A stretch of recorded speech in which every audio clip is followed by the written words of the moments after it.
தேவனாகிய இயேசு கிறிஸ்துவின் இனிய நாமத்தினாலே உங்கள் அனைவரையும் வாழ்த்துகிறேன். நம்மை சிட்சிப்பவர் பரிசுத்த ஆவியானவரே என்ற தலைப்பில் நாம் தியானிக்கலாம். தேவன் தனது பிள்ளைகள் அனைவரையும் சிட்சிக்கிறார். எபிரேயர் 12வது அதிகாரம் 8வது வசனத்தில், எல்லாருக்கும் கிடைக்கும் சிட்சை உங்களுக்கு கிடையாதிருந்தால் நீங்கள் புத்திரராயிராமல் வேசி பிள்ளைகளாயிருப்பீர்களே என்று கூறுகிறது. அவர் நம் நன்மைக்காக தான் நம்மை தண்டிக்கிறார். ஏனெனில் அவர் தம்மை போலவே நாம் பரிசுத்தமாக இருக்க விரும்புகிறார்.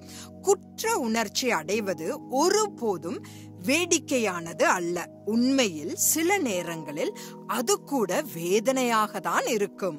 ஆனால் திருத்தப்பட்ட பிறகு கீழ்ப்படிய கற்றுக்கொண்டால் நாம் சரியானதை செய்து சமாதானமாக வாழ முடியும்.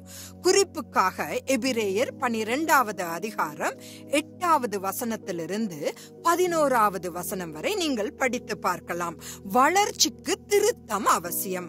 வளராத ஆத்துமா இறுதியில் இறந்துவிடும். மனிதர்களாகிய நாம் நடக்க, பேச, சாப்பிட, படிக்க, எழுத போன்றவற்றை கற்றுக்கொள்ளவில்லையா?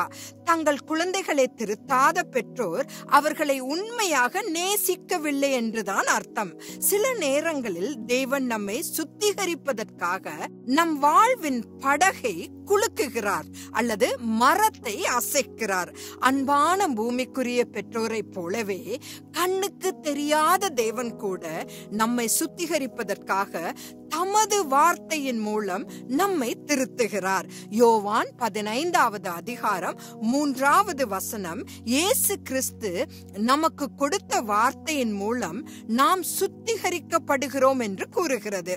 நாம் வழி தவறி சென்றிருக்கும் போது அன்பான பூமிக்குரிய பெற்றோரை போலவே நம் தேவன் நம்மை திருத்தி சரியான பாதைக்கு கொண்டு வர விரும்புகிறார். அவருடைய திருத்தம் நாம் அவருடைய ஆவிக்குரிய குடும்பத்தின் ஒரு அங்கமாக இருக்கிறோம் என்பதை நிரூபிக்கிறது. அசைக்க முடியாதவை மட்டுமே நிலைத்திருக்கும் என்பதற்காக நம்மை அசைக்க முடியாதவர்களாக மாற்றவும் அவர் விரும்புகிறார். எபிரேயர் 12ஆம் அதிகாரம் 27வது வசனத்தை வாசித்து பாருங்கள். நாம் ஒரே மாதிரியாக இருப்பதன் வழி மாற்றத்தின் பயத்தையும் மீறும் போதுதான் பெரும்பாலும் நாம் மாறுகிறோம்.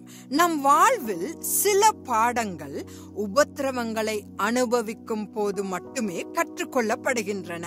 அதனால்தான் வேதாகமம் துன்பம் அல்லது கஷ்டம் என்பது சாம்பியன்ஸ், அதாவது ஜெயம் எடுப்பவர்களின் காலை உணவு என்று உணரும்படி நம்மை தூண்டுகிறது.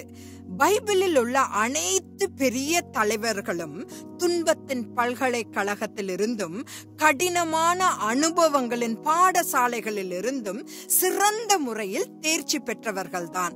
நம் வாழ்வில் தேவனுடைய நோக்கம் நிறைவேற வேண்டுமெனில் நாம் அவரை விசுவாசிக்க வேண்டும் என்று விரும்புகிறார்.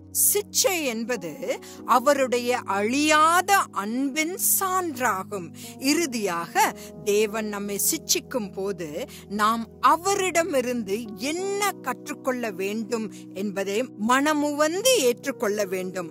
அதனால் நாம் தொடர்ந்து வளர முடியும் என்பதை நான் இன்று உங்களுக்கு சொல்ல விரும்புகிறேன்.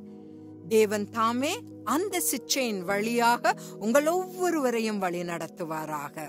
ஆமேன்.